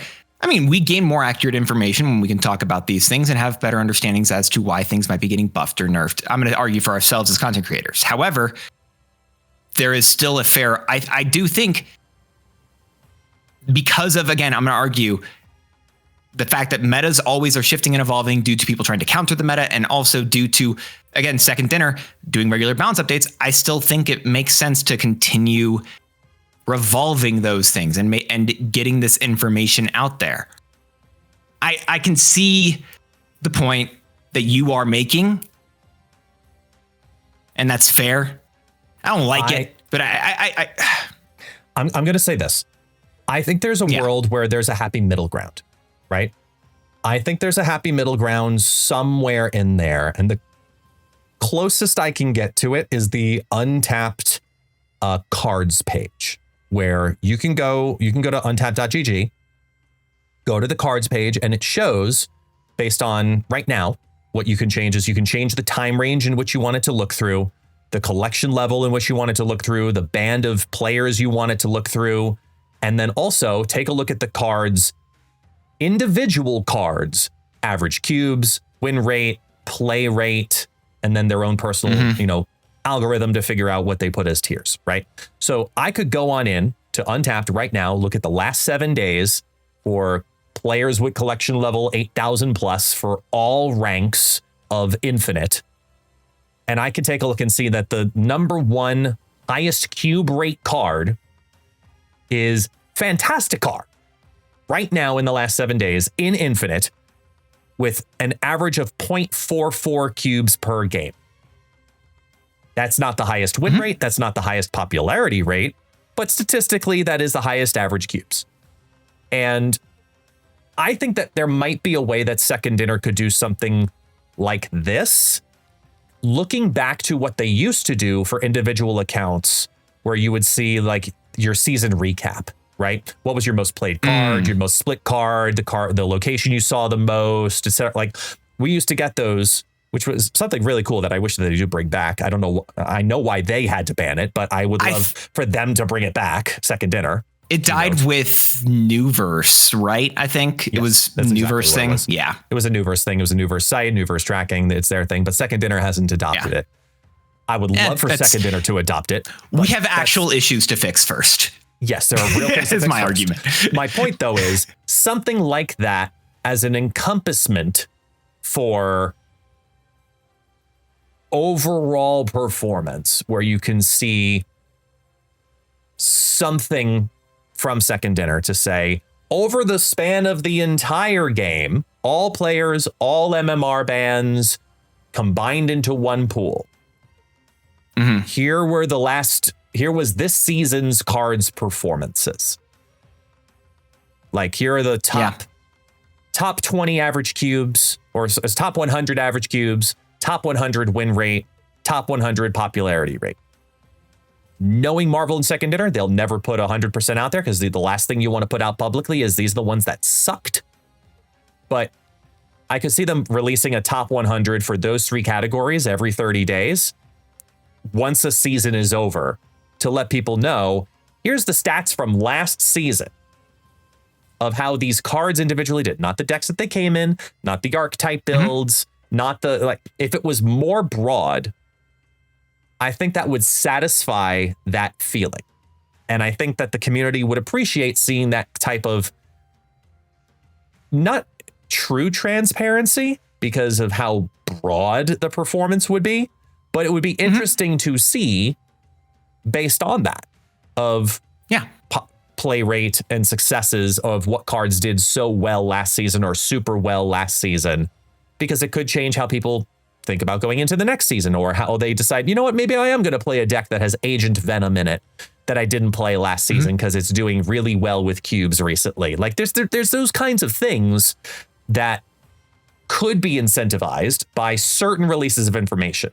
However, unlike other systems like Marvel Rivals, which is our most reliable example just because of the Marvel crossover, where there's performance bands that goes out there to say it's this tier of player, et cetera, you can't do that because the numbers would be too inaccurate because of how rank versus MMR works. And the only information you'd be able to rely on technically would be post-infinite. And that amount of filtration is what stops them probably from releasing versions of that information out. For what it's worth, I would argue that you don't need to just make it post-infinite if it's officially from. That's part of the reason why I would want it to be from Second Dinner, because I would be willing to bet that they have the ability to not look at bot matches, which is the biggest reason why you would argue not post-infinite. 100%. So I also think that would Which again, my whole point is that I just want there to be, I don't want the information to be hidden. And that's, I think, where this all comes down to. And even if it is a peep, like this would be cool. I also think I don't know, in the OTAs, if it's not as cool as just the full untapped information, in the OTAs, they talk about, hey, these cards were performing really well. I don't know, give us the top 20 cards of like, these cards had very good cube rate, win rate, whatever you want to say. Mm-hmm. And even saying like, hey, these cards, they aren't getting, maybe they have a low play rate, but they've got pretty good, maybe even trying to highlight stuff like that without putting a point of power in them. Right. I think that's a real argument or a real conversation to have, and which again gives you the only peep right now we have in terms of how balance is like looked at in Marvel Snap are the OTAs. So whether that be expanding that OTA and giving us more information, more details, more data on that is one way. Whether that be end of season, talking about what cards were played the most or bans, however they want to describe it. Sure. Yeah, I'm fine with that. I personally want to go to the extreme, but I can understand the extreme not being the best case scenario. But right. I do think that hiding card stats, hiding the win rate, the cube rate of this stuff, I don't think they need to do that. And I think hopefully if I said it, did I have my initial point? No, I did say deck stats my initial point. So I could argue that it should be maybe card stats instead. And that's a fair, I think, again, revisal as we've talked about here. But yeah, I can get around card statistics seasonally being something. It's such a weird thing. Yeah, it's such a weird thing. And I think it's banned or not banned. Sorry. I don't think it makes it into the ban for what it's worth. Even I'm telling you this, I don't think it makes it into the ban. We agree on it, but it's also such a weirdly specific niche thing that I'm also trying to think about how we're supposed to add it to the wall. And I don't even want to do that. So I'm going to argue it's not banned, even though we both agree on it. Yeah, because it's so weird. Because it is a weird one because it's more so something that we want rather than something that we're removing. And the thing that we'd be removing is secrecy. And that's there's only so much pulling behind the curtain that you probably want, even though you think you want it as a player. Sometimes more information hurts. And that's what my argument is on it, where if you put too much information out there, you're going to end up in a problem because it's most likely going to end up hurting the overall player experience versus helping it. But I do think that there is a way to release something that does help it in some capacity, way, shape, or form. I do think there's something there. But I'm gonna wrap us up by moving into what I alluded to in the very beginning, which was 24-hour rotations. Because I know this is one that has come up in a variety of other ways and instances where people talk about card refreshes and they want to be able to see certain things in the game more frequently, whether it's spotlights, whether it's the ultimates, whether it's I'm going to specifically focus the conversation around the card shop, where right now you can go in and there's always 9 cards in there. You can always see that. You mean the variant shop? Well, in here right now in the shop, you go to offers, the daily offers, and there's 9 cards. So it's variants, eight card variants plus the premium mystery variant 800 gold one. So 8 variants in total, these slots that refresh every 24 hours. And as a game that wants to monetize through cosmetics, having daily choice, which the reason for the daily rotation rather than full accessibility, the reason for that is because of FOMO. You want people to be able to log in and see the new things of the day and incentivize them to open the app. That is what you're trying to do in those instances. And it's a fair conversation. And it's something that I agree with for the most part. That is something that you should be doing. You're incentivizing login. You're incentivizing time spent in the game. With that said, though, I do think there's a better way to do this part of the experience. Because the biggest counter argument I've heard regularly from Second Dinner about, well, why don't you rotate the shop more often, is first off, creator showcases. Like whenever you have a new album show up, you get that pushed, that shop takeover for 24 hours, and it features that artist or that collection or whatever they're pushing at that moment. You get all of it available to you in there. You have 24 hours to get it on that, and you know it's coming out because they announced the albums in the beginning of the season.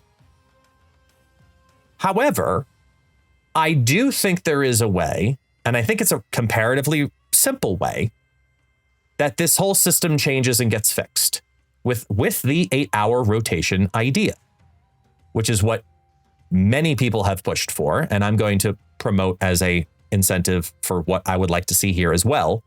The 8-hour equation of, if you have a shop takeover, you're just alternating the shop every 8 hours between the different sets over the span of 2 days. So you have a Royals variant or a Hellfire Gala variants takeover.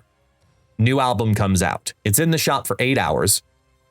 Then it rotates 8 hours later, and then it comes back 8 hours after that. Disappears one more time, comes back a third time. So over the span of 2 days, it's 3 different windows of 8 hours apiece, which is the same 24 hours. So you're just alternating it with other rotations in. I only see this as upside for logins, for variant purchases, for artist takeovers, because one of the things that I hate about artist takeovers is if the album has more than 8 pieces, sure, you can get all of them on day one and then have to wait 24 hours to finish the album. If you're one of those people that complete albums because you love the album immediately, you got to wait 2 days. In this case, you only got to wait a couple hours because 8 hours later, it refreshes and now you can complete it. And then 8 hours later, instead of going back to that, it just gives you other variants like it normally does. It backfills what you already purchased if you purchase something that is scheduled to reappear. I think there is a system where 8 hours in the daily offers for the variants incentivizes expenditure rather than punishes it, which is what I think it currently does. So I would like to ban the 24-hour shop rotation.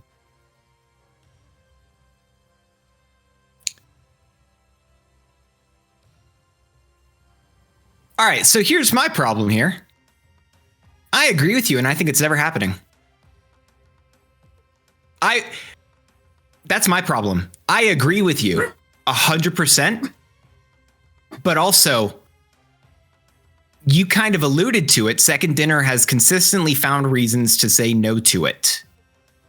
And I'm trying to say words very carefully to not break anything because I've talked to Second Dinner about this as well. They've consistently found reasons to say no to it.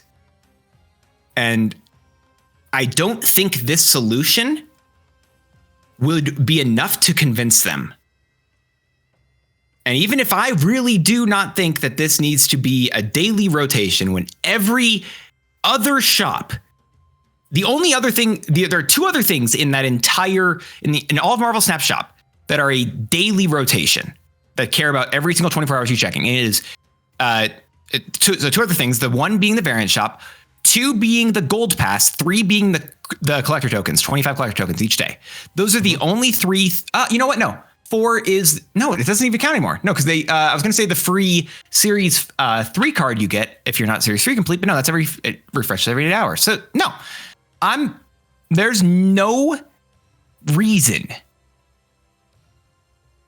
that it feels like those 3 need to be specific. I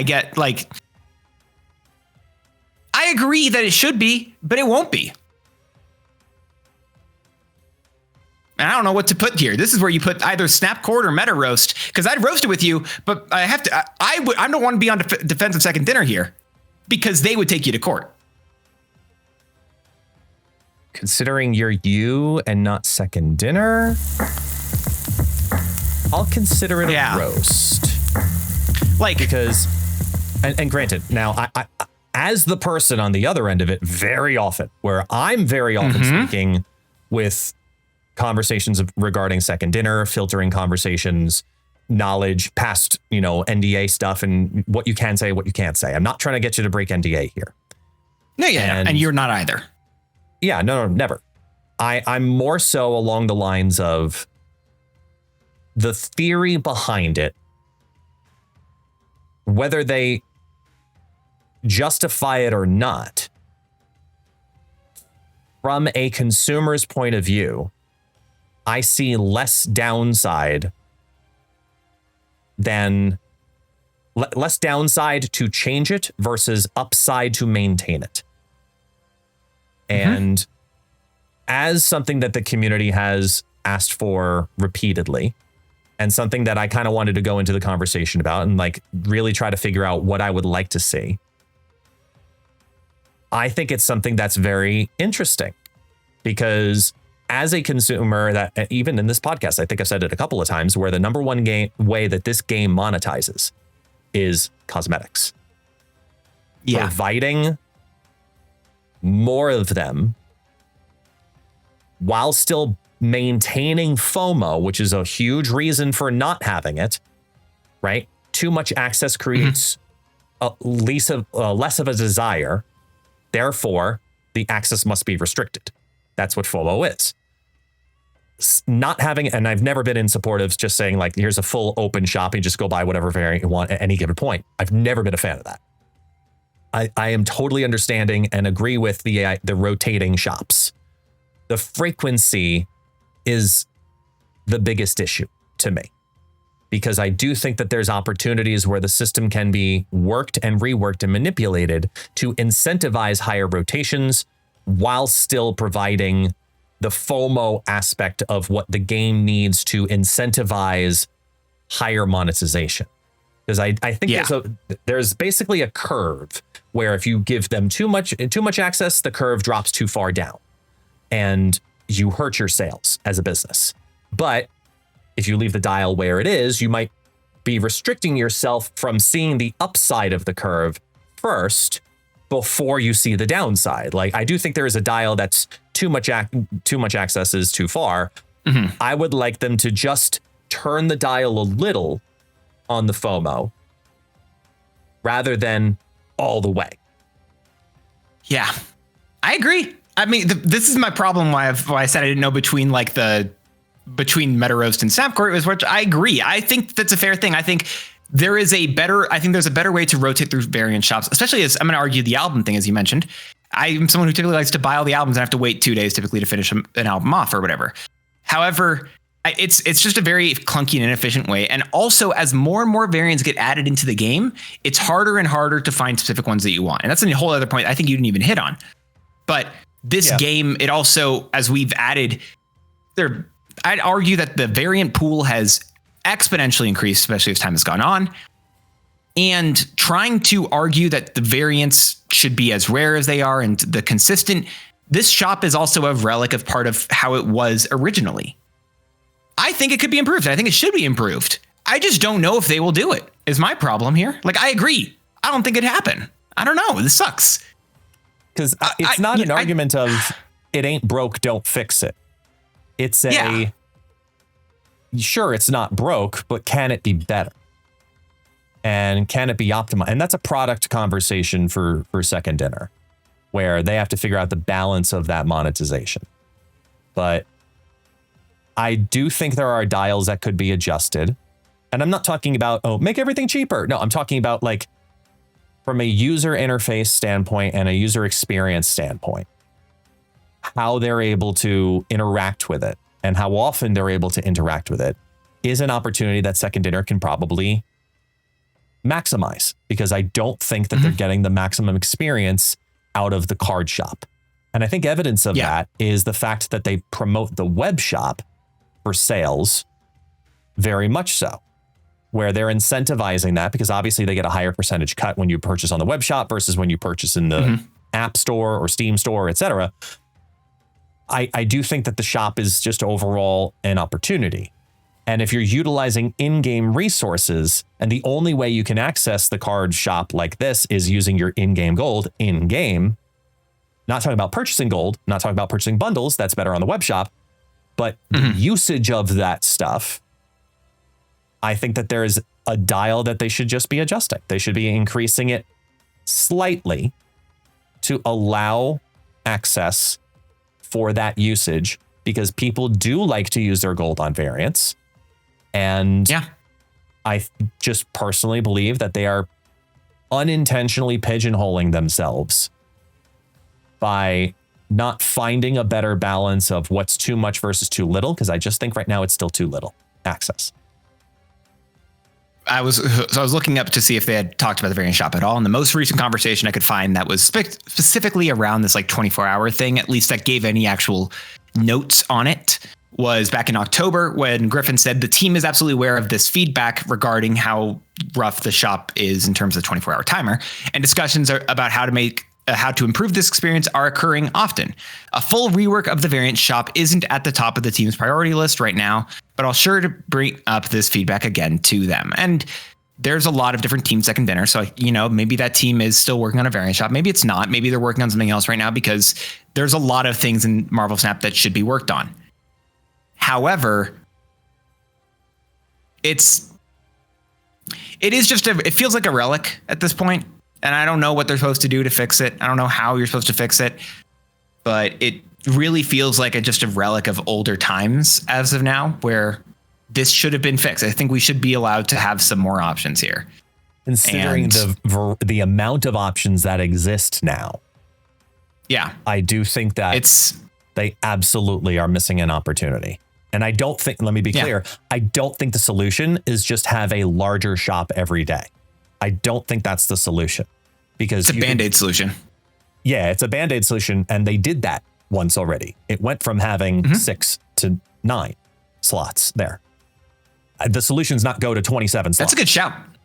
Note that. That's a good note, by the way. I actually forgot about that. Yeah, it did used to only have 6 slots, and they made it 9 because they added more variants. Which was a Band-Aid. 100%. It was a Band-Aid. And the solution's not increase more rows so we get more rotations daily. That doesn't fix the problem I was talking about. The incentive of going and logging in every couple of hours, or every time that you log in, even if it's every 12 hours. I just think that it should be. That's a Band-Aid. Yeah. Wait, but the problem, but that's the, I was about to say that I actually thought we should ban this, but now I don't think we should, right? I think it's better to argue a full rework of this variant shop, because the exact solution that we are currently presenting, which is the 8-hour rotation, that is a Band-Aid solution until they get more and more variants in the game. And then we have the same problem will occur again. And we just want it to be rotate. And then we just have more things. And it's just a Band-Aid. This is just a Band-Aid problem currently.